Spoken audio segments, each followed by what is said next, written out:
Hello కుషికేమ్ నేమ్స్ are you all. ఈరోజు నేను మీ ముందుకి నీట్ 2025 క్వశ్చన్ పేపర్లో కెమిస్ట్రీ సంబంధించిన క్వశ్చన్స్ చూసే సిరీస్లో భాగంగా అయితే నేను మీ ముందుకు వచ్చేసాను. ఈరోజు మనం డిస్కస్ చేయబోతున్న క్వశ్చన్ అయితే ఇదనమాట. క్వశ్చన్ ఒకసారి చదవండి. Order of the wave lengths of the light absorbed by the complexes. అంటే మనకి ఒక 4 కాంప్లెక్సెస్ ఇచ్చారు. ఈ 4 కాంప్లెక్సెస్లో కూడా వేవ్ లెంత్ ఏ కాంప్లెక్స్ అనేది ఎక్కువ లైట్ని అబ్జార్బ్ చేసుకుంటుంది, ఎక్కువ వేవ్ లెంత్ ఉన్న లైట్ని అబ్జార్బ్ చేసుకుంటుంది, ఏది తక్కువ వేవ్ లెంత్ ఉన్న లైట్ని అబ్జార్బ్ చేసుకుంటుంది అనేది మనకి ఇంక్రీజింగ్ ఆర్డర్ అయితే అడిగారనమాట. దీనికి సంబంధించిన మనం ఆన్సర్ ఎలా చూడాలి అనేది అయితే ఈ రోజు క్వశ్చన్ మనం డిస్కస్ చేయబోతున్నాం. అయితే ఈ క్వశ్చన్కి ఆన్సర్ చేయడానికంటే ముందు మనము ఇంతకు ముందు వీడియోలో అడిగిన క్వశ్చన్కి సంబంధించిన ఆన్సర్ అయితే చూద్దాము. సో ఇంతకు ముందు వీడియోలో నేను అడిగిన క్వశ్చన్ అయితే ఇదనమాట. ఏమడిగాను చూడండి ఒకసారి. Element with the smallest atomic radius in the periodic table. Periodic టేబుల్లో ఉన్న అన్ని ఎలిమెంట్స్ కంటే స్మాలెస్ట్ అటామిక్ రేడియస్ ఉన్న ఎలిమెంట్ ఏది అనేది అయితే మన క్వశ్చన్ అనమాట. సో ఈ రోజు ఆ క్వశ్చన్కి సంబంధించిన ఆప్షన్స్ ఒకసారి చూద్దాము. Hydrogen, lithium, helium and neon. ఈ 4 ఆప్షన్స్ అయితే నేను ఇంతకు ముందు క్వశ్చన్కి అయితే ఇచ్చాను. ఈ 4 ఆప్షన్స్లో మనకి ఆబ్వియస్గా రైట్ ఆన్సర్ వచ్చేసి hydrogen. Okay, so whoever answer this question correctly, congratulations. So ఈ రోజు క్వశ్చన్ ఏంటి అంటే, మళ్ళీ ఒకసారి క్వశ్చన్ చదువుతున్నాను చూడండి.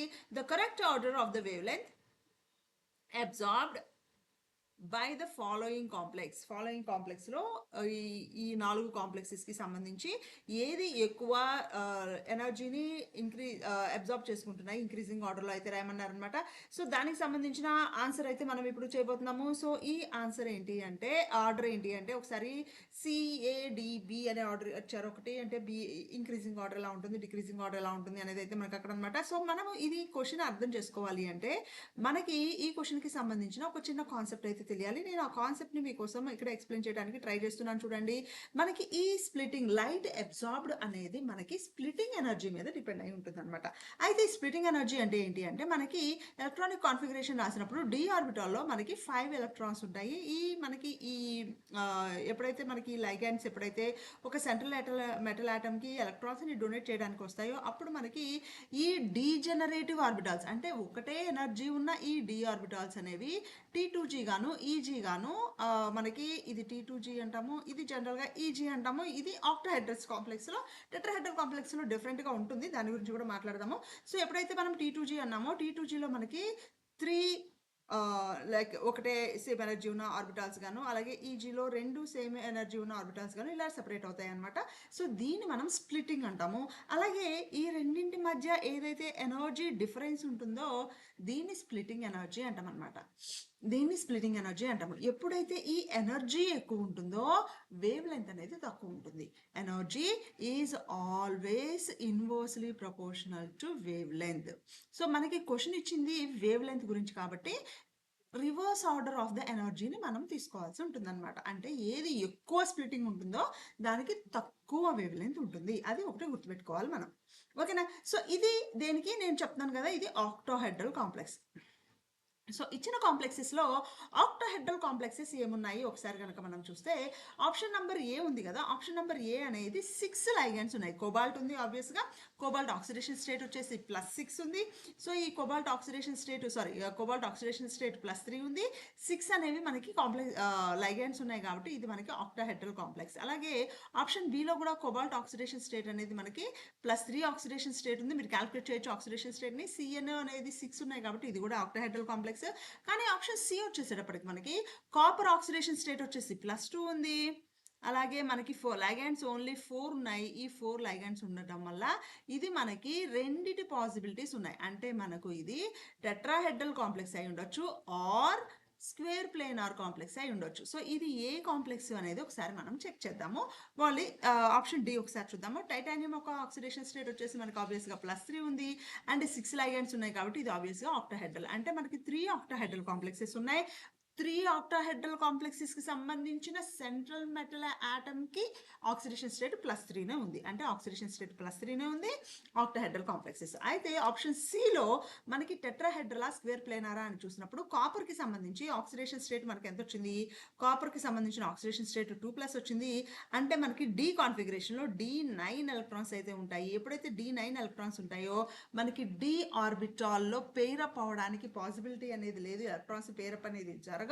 సో దానివల్ల మనకి ఎప్పుడైతే కాపర్ 4 లైగండ్స్ నుంచి 4 డిఫరెంట్ పెయిర్ ఆఫ్ ఎలక్ట్రాన్స్ని పార్టిసిపేట్ లైక్ యాక్సెప్ట్ చేయాలో అప్పుడు అది మనకి sp3 హైబ్రిడైజేషన్లో పార్టిసిపేట్ చేస్తుంది. sp3 హైబ్రిడైజేషన్ అంటే ఇది మనకు టెట్రాహెడ్రల్ జామెట్రీ అవుతుందన్నమాట. సో ఈ టెట్రాహెడ్రల్ జామెట్రీలో ఎప్పుడైతే మనకి టెట్రాహెడ్రల్ జామెట్రీ ఉంటుందో స్ట్రక్చర్కి, ఈ టెట్రాహెడ్రల్ జామెట్రీలో స్ట్రక్చర్ని నేను డెల్టా టీ అనుకుంటాను అనమాట. ఎప్పుడైతే ఇది నాకు డెల్టా టీ ఉంటుందో ఈ డెల్టా టీ అనేది ఆల్వేస్ లెస్ దాన్ డెల్టా ఓ. ఈ డెల్టా ఓ ఏంటి అంటే దీన్ని ఇక్కడ స్ప్లిటింగ్ ఎనర్జీ ఉంది కదా, ఈ స్ప్లిటింగ్ ఎనర్జీని మనం డెల్టా ఓ అంటాము. ఓ అంటే ఆక్టాహెడ్రల్ కాంప్లెక్స్కి సంబంధించిన స్ప్లిటింగ్ ఎనర్జీ అనమాట. సో ఎప్పుడైతే ఈ డెల్టా ఓని మనము కంపేర్ చేస్తున్నామో, సో ఈ డెల్టా ఓని మనం డెల్టా టీతో కంపేర్ చేసినప్పుడు డెల్టా టీ అనేది ఆబ్వియస్గా నాకు మోర్ దాన్ డెల్టా టీ అనేది నాకు ఆబ్వియస్గా మోర్ దాన్ డెల్టా ఓ ఉంటుంది. ఒకవేళ అంటే మనకి ఈ క్వశ్చన్కి సంబంధం లేదు కానీ ఎక్స్ట్రా ఇన్ఫర్మేషన్ ఇది మీకు. ఒకవేళ నాకు కాంప్లెక్స్ కనుక స్క్వేర్ ప్లేనార్ అయితే స్క్వేర్ ప్లేనార్కి సంబంధించిన స్ప్లిటింగ్ ఎనర్జీ అనేది ఇంకా ఎక్కువ ఉంటుంది అనమాట. అర్థమైందా? సో ఇది మనకి rule. Splitting energy of tetrahedral geometry is less compared to octahedral complexes, less compared to square planar complexes. So ఇప్పుడు మనకి ఉండింది 3 octahedral complexes, ఒకటే tetrahedral complex కాబట్టి మనకి ఆబ్వియస్గా ఏదైతే టెట్రాహెడ్రల్ కాంప్లెక్స్ ఉందో దానికి సంబంధించిన ఎనర్జీ గుర్తుపెట్టుకోండి, మనం మాట్లాడుతుంది ఎనర్జీ గురించి. సో ఈ ఎనర్జీ అనేది తక్కువ ఉంటుంది. దేనికి తక్కువ ఉంటుంది? ఇక్కడ మనకి ఇచ్చిన ఆప్షన్స్లో 4th ఆప్షన్ మనకి టెట్రాహెడ్రల్ అయింది కాబట్టి, సారీ 3rd ఆప్షన్ అంటే ఆప్షన్ నెంబర్ సి తక్కువ అయింది కాబట్టి మనకి సి అనేది అన్నింటికంటే తక్కువ ఎనర్జీ ఉంటుంది. మనం ఎనర్జీకి సంబంధించి మాట్లాడుతున్నాం ఇక్కడ. So energy of the C is going to be less. So ఎప్పుడైతే ఎనర్జీ తక్కువ అన్నామో ల్యాండా వాల్యూ అంటే వేవ్ లెంత్ వాల్యూ ఏమవ్వాలి? ఆబ్వియస్గా చాలా చాలా ఎక్కువ అవ్వాలి. అంటే సి ల్యాండా వాల్యూ, ఇది దానికి ల్యాండాకి సంబంధించిన నోటేషన్ అనమాట. అన్నింటికంటే హైయెస్ట్ సి అనేది అయి ఉండాలి. సో నాకు ఇచ్చిన ఆప్షన్స్ 4ంటిలోనూ నాకు 2 ఆప్షన్స్లో సి అనేది హైయెస్ట్ ఉంది. సో నేను ఆప్షన్ 1ని రూల్ అవుట్ చేయొచ్చు, అలాగే ఆప్షన్ 4ని కూడా రూల్ అవుట్ చేయొచ్చు. నాకు రైట్ ఆన్సర్ అనేది ఆప్షన్ 2 అండ్ 3లోనే ఉంది. సో హైయెస్ట్ అనేది సి ఉంది. మిగిలినవి నేనేం చూడాలి? ఈ 2 ఆప్షన్స్ ఒకసారి చెక్ చేయండి. నాకు ఫస్ట్ అనేది బి ఉంది. సో నాకు కన్ఫ్యూజన్ ఉందల్లా ఏడీలోనే, అంటే బి అనేది అన్నిటికంటే తక్కువ ఉంది. సో ఏ ఎక్కువ ఉంటుందా బి ఎక్కువ ఉంటుందా అనేది మాత్రమే నాకు కన్ఫ్యూజన్ ఉంది. దాన్ని ఎలా క్లారిఫై చేద్దాము, ఎలా ఐడెంటిఫై చేద్దాము అంటే ఈ రెండింటి గురించి క్లారిఫై చేయడానికి మనం ఏం తీసుకోవాలి అంటే ఆబ్వియస్గా లైగండ్ ఏమంటాము ఎనర్జీ, లైగండ్ స్ట్రెంగ్త్ని మనము కన్సిడర్ చేసుకోవాలన్నమాట. సో అది ఎలా కన్సిడర్ చేస్తాము అంటే ఒకసారి చూడండి, నేను ఇక్కడ 4 తీసుకున్నాను, 4 కాంప్లెక్సెస్ తీసుకున్నాను. ఈ 4 కాంప్లెక్సెస్కి సంబంధించి నేను డీటెయిల్గా మీతో డిస్కస్ చేస్తాను ఇప్పుడు. సో ఎప్పుడైతే నేను ఇక్కడ ఫస్ట్ కాంప్లెక్స్ తీసుకున్నానో CONH3 6 లైగండ్స్ తీసుకున్నాను, నాకు దీనిలో NH3 అనేది మోడరేట్ లైగండ్. మోడరేట్ లైగండ్ అంటే ఈ NH3 అనేది సెంట్రల్ మెటల్ ఆటమ్ దగ్గరికి రావడం వల్ల స్ప్లిటింగ్ ఎనర్జీ అనేది చాలా ఎక్కువ డిఫరెన్స్ అయితే రాదు, చాలా ఎక్కువ రాదు, మోడరేట్గా వస్తుంది అనమాట. So it is causes moderate splitting of the d orbitals. So delta o అనేది నాకు మోడరేట్ ఉంటుంది అనమాట. ఓకేనా? సో సెకండ్ ఏదైతే ఉందో నాకు సిఎన్ ఉంది కదా, ఈ సిఎన్ ఏదైతే ఉందో CN minus is a strong field ligand. ఇది నాకు CN minus strong field. So ఎప్పుడైతే స్ట్రాంగ్ ఫీల్డ్ ఉందో delta o is very high. So ఎప్పుడైతే డెల్టా ఓ అంటే మనం ఎనర్జీ అని మాట్లాడుతామో డెల్టా ఓ అనేది చాలా చాలా ఎక్కువ ఉంటుంది. సో ఎప్పుడైతే డెల్టా ఓ అనేది ఆక్టాహెడ్రల్కి సంబంధించిన స్ప్లిటింగ్ ఎనర్జీ అనేది చాలా ఎక్కువ ఉంటుందో ల్యాండా వాల్యూ అనేది వెరీ లెస్ ఉంటుంది. అర్థమైందా? సో ఇది మనకి చాలా చాలా లెస్ ఉంటుంది. ఇది ఆప్షన్ మనకి ఆల్రెడీ బి అనేది అన్నిటికంటే తక్కువ అని వాడు ఇచ్చేసాడు. సో ఎందుకు తక్కువ ఉంటుంది? ల్యాండా ఓ వాల్యూ అనేది చాలా ఎక్కువ ఉంటుంది కాబట్టి, డెల్టా ఓ వాల్యూ చాలా ఎక్కువ ఉంటుంది కాబట్టి ల్యాండా ఓ వాల్యూ అనేది చాలా తక్కువ ఉంటుంది. సో మనము సి కూడా కంక్లూడ్ చేసాము, సి కూడా దాని స్ప్లిటింగ్ ఎనర్జీ అనేది చాలా తక్కువ ఉంటుంది, ఎందుకంటే ఇది టెట్రాహెడ్రల్ కాంప్లెక్స్ కాబట్టి. Tetrahedral complex. So delta T will be very less. So ఈ డెల్టా టీ వెరీ లెస్ ఉండటం వల్ల ల్యాండా టీ అనేది వెరీ హై. ఓకేనా?